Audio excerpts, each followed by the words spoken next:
শরীফ ওসমান হাদির এই মৃত্যু কি শাহাদাতের মৃত্যু হিসেবে গণ্য হবে? প্রিয় দর্শক, কোনো মানুষের মধ্যে যদি আল্লাহর সন্তুষ্টি লাভের আশায় মানুষের কল্যাণ সাধনা, ইনসাফ প্রতিষ্ঠা করা, মুসলিম মিল্লাতের চেতনা ধারণ করা এবং মানুষের অধিকার আদায় করার মানসিকতা থাকে এবং সেটার জন্য তিনি যদি লড়ে যান, সংগ্রাম করে যান, এমত অবস্থা যদি তার এই চেতনার কারণে তিনি আক্রমণের শিকার হন এবং মারা যান, সন্দেহাতীতভাবে তিনি শাহাদাতের মর্যাদা লাভ করবেন ইনশাআল্লাহ তাআলা।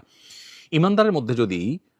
আল্লাহর সন্তুষ্টি লাভের জন্য জীবন বাজি রাখার মানসিকতা থাকে এবং তার অসৎ কাজে বাধা প্রদান, অন্যায়ের বিরুদ্ধে তার প্রতিরোধ এবং ইনসাফ প্রতিষ্ঠার মানসিকতা লালন করার কারণে তিনি যদি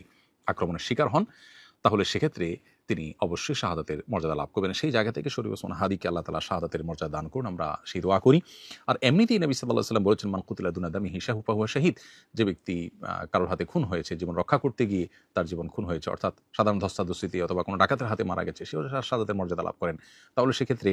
দ্বীনের কথা বা মুসলিম মিল্লাতের কথা বা মুসলিম চেতনার কথা বা ইনসাফের কথা বা মানুষের অধিকারের কথা যদি কেউ বলতে যান মুসলিম হয়ে এবং আল্লাহর কাছ থেকে যদি বিনিময়ে আশা করেন, তাহলে তিনি অবশ্যই শাহাদাতের মর্যাদা লাভ করবেন। অনেকে আছেন যারা বিপ্লবী মানসিকতা ধারণ করেন, তারা অন্যায়ের বিরুদ্ধে সংগ্রাম করেন। তাদের সে সংগ্রামকে আমরা অবশ্যই শ্রদ্ধা করব, কিন্তু তার মধ্যে যদি আল্লাহর প্রতি বিশ্বাস না থাকে অথবা তিনি যদি এই সংগ্রামটা করেন তার মানবিক চেতনা থেকে শুধুমাত্র, এর জন্য তিনি আল্লাহর কাছ থেকে কোনো বিনিময় আশা করেন না, আল্লাহর সন্তুষ্টি লাভের আশায় করেন না, কোরআন হাদিসের নির্দেশনার কারণে করেন না, তাহলে সেক্ষেত্রে তার এই আত্মত্যাগটা শাহাদাত হিসাবে বিবেচিত হবে না।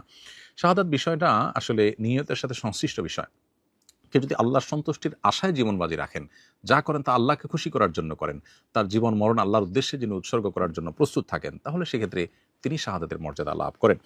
আমরা দোয়া করি শরীফ ওসমান হাদির সমস্ত ভুল ত্রুটি মাফ করে আল্লাহ তাআলা তাকে শাহাদাতের সর্বোচ্চ মাকাম দান করেন এবং তার সুখ সন্তপ্ত পরিবারকে সান্ত্বনা সইবার শক্তি নসিব করেন এবং সেই সাথে এখান থেকে অনুপ্রাণিত হয়ে আমাদেরকে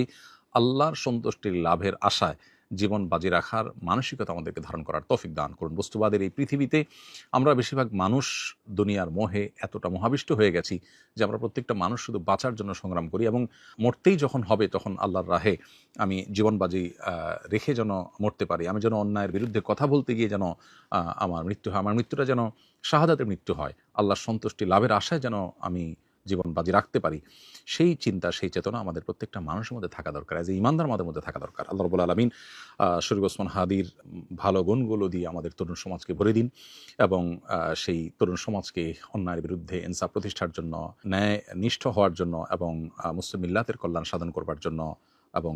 আল্লাহর সন্তুষ্টির উদ্দেশ্যে মানবতার কল্যাণ সাধন করবার জন্য সবাইকে দুনিয়ার লোভ মোহের ঊর্ধ্বে উঠে